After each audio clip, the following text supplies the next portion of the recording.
Great to see you today. Welcome, I'm Megyn Kelly. We have a great show for you today. In addition to all we just mentioned, we've got Dolly Parton and Kenny Rogers in their farewell performance.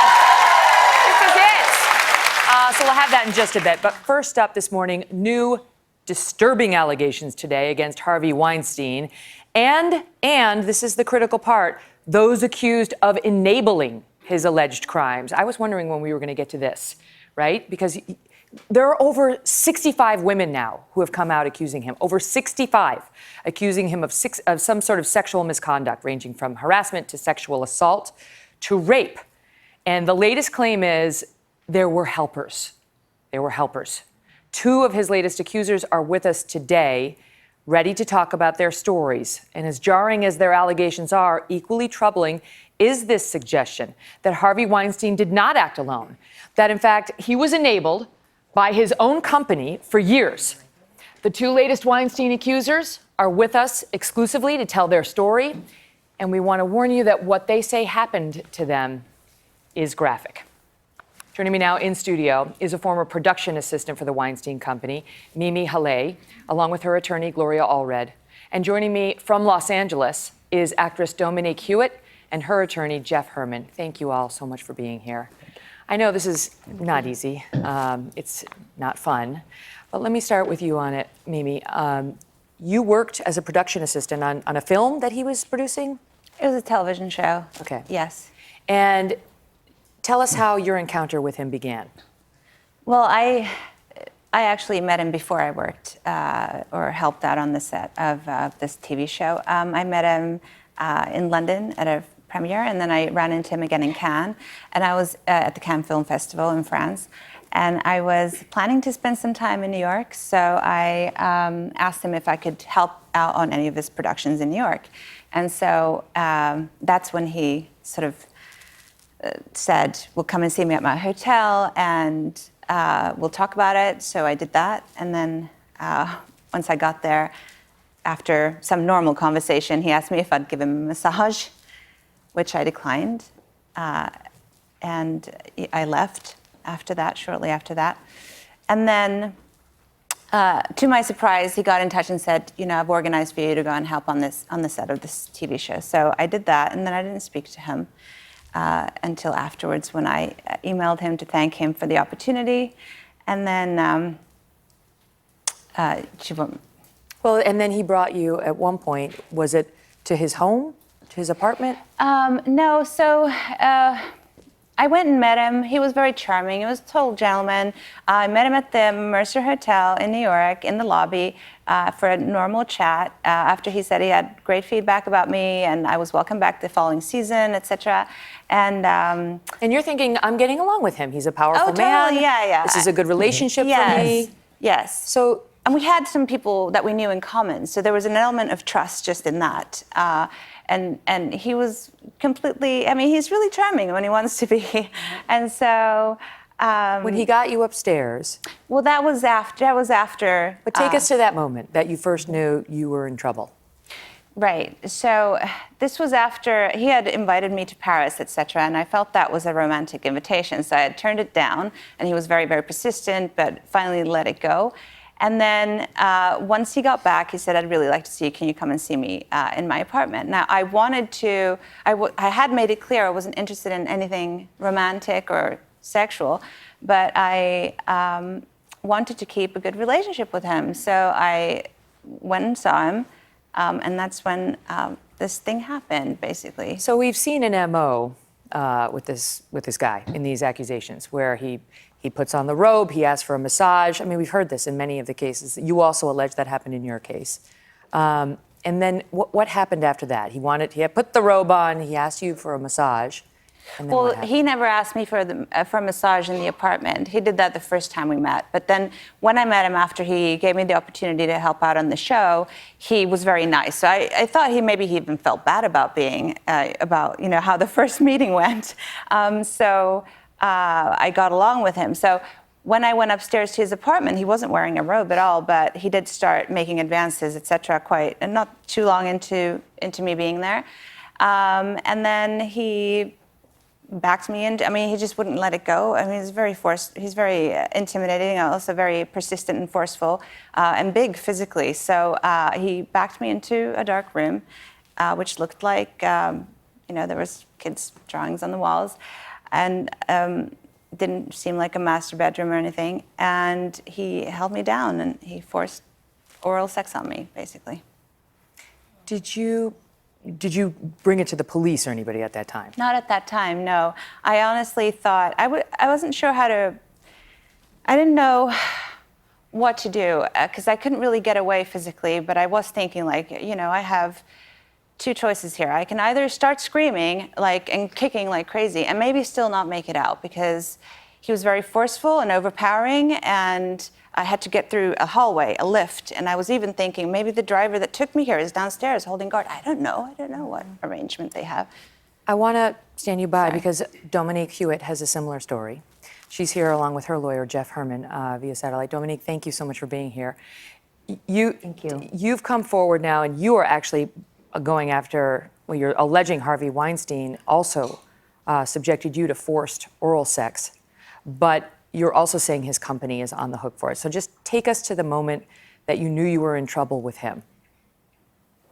Well, I had met him in New York previously, and we had been in touch about an audition for a Quentin Tarantino film. And I had submitted it to LA, and then I ran back into him later, and that's when I met with him at the Peninsula, when I had moved to the West Coast. Mm-hmm. So I really didn't know anything about the Peninsula, like if he was staying there. I thought we were meeting at the bar, which we did. And then he told me, okay, we're going to my room now, after a few minutes of conversation about movie roles. So then we go up to the suite, and I realize he kind of has a place there, and he offers me champagne, and it was very similar to her story, that he just is very dominant, persuasive, does not back down if you say no, and kind of just forced me into doing something I didn't want to do. I don't want to make you feel uncomfortable, but some people hear forced oral sex and they think, how, right? Like, how? Did he hold you down? Could you just help us understand that? I feel like it was a coercive thing, just that he wouldn't let it up, that it was just going to happen no matter how hard I refused. Mm-hmm. And you said no. How did it end? How did you leave the hotel room? It just that I left after pretty much he was done with whatever he intended to do. So I just left after. I don't know how to put it, Jeff. Mm-hmm. Let me ask Jeff, because he's there with you, your lawyer. You filed the first lawsuit against them, and it's not Harvey in particular, it's the Weinstein Company. And I'm wondering, well, first let me ask you, Dominique, did you ever report it to the Weinstein Company or to the board? I did not, because I had heard a lot of stories about his behavior in the past, and I just, I was an actress looking for a break, and he's a gatekeeper, and I felt that he used his position, to try to make me do something that is not in accord with how I usually behave. So Jeff, who's represented victims in cases like this before, and I want to say Weinstein has denied all non-consensual sex allegations. You've brought the first and a very provocative lawsuit, because it's not against Harvey. It's saying that the board and the company had knowledge and had the obligation to protect women like Dominique and Mimi. And there's a real question about whether that's where this case is going. If you will, stand by, because I want to pick it up with you on the opposite side of this break on that very topic. And we're back now with the latest Harvey Weinstein accusers, along with their attorneys. And I want to get to one of the lawyers. His name is Jeff Herman. He's representing Dominique Hewitt. And Jeff, the lawsuit that you filed claims that the Weinstein board knew. And I just want to begin with this. This is what they say. The Weinstein Company's Board of Representatives statement is that, quote, these alleged actions are antithetical to human decency, talking about Weinstein. These allegations come as an utter surprise to the board. Any suggestion that the board had knowledge of this conduct is false. That was from October 10th. Your thoughts on that? Well, look, we're putting the casting couch on trial here You know, what this case is about, and the reason Dominique is coming forward is because we want to see change. It's one thing to talk about what happened, and it's great we're all talking about it, but the only way we're really going to have change is to hold these companies financially accountable. Now, we know already from what's out there is that this has been going on for decades. You know, and Harvey's partner essentially is his brother Bob. And we believe that the evidence in this case is that it's going to come out that not only Bob, but other people in the company knew that this has been going on for decades. But what's your evidence of that? What if, you know, understanding that as far as we know, women weren't running to the board to report it. I mean, this is not unusual in these cases. So what is your evidence that the board did know? Right. Well, obviously, we're just starting discovery now, but we already know that these meetings were being set up by employees. We know that there were these honeypots, these employees who were there to kind of get these women to feel safe in these rooms. We know that there's been settlements going back for decades. I mean, even before there was the Weinstein Company, there was Miramax. Same thing was happening there. A lot of the same people, particularly his brother, Bob.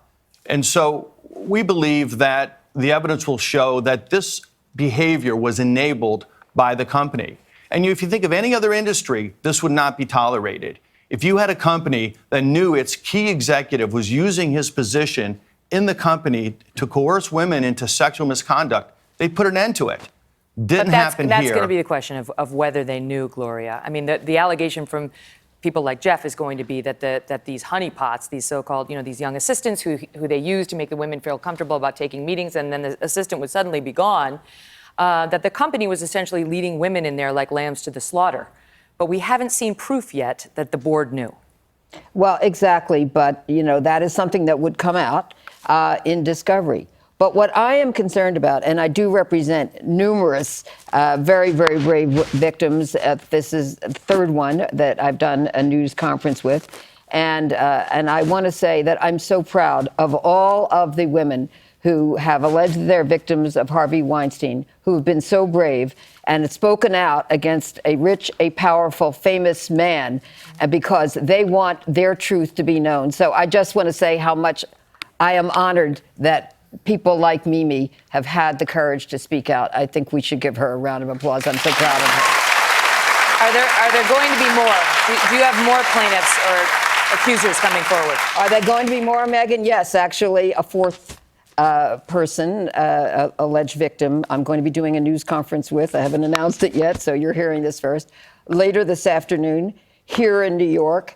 And she also alleges that, you know, she really suffered terribly at the hands of Mr. Weinstein. I'll let her speak for herself a little bit later on today. But I want to say that powerful men have to understand that there are rules, there are boundaries, and they must respect those boundaries.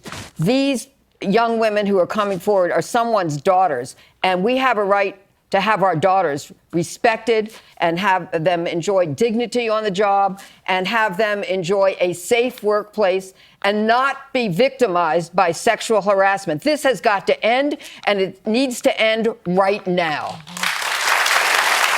Welcome. Thank you both for being here. Thank you as well, Dominique and Jeff.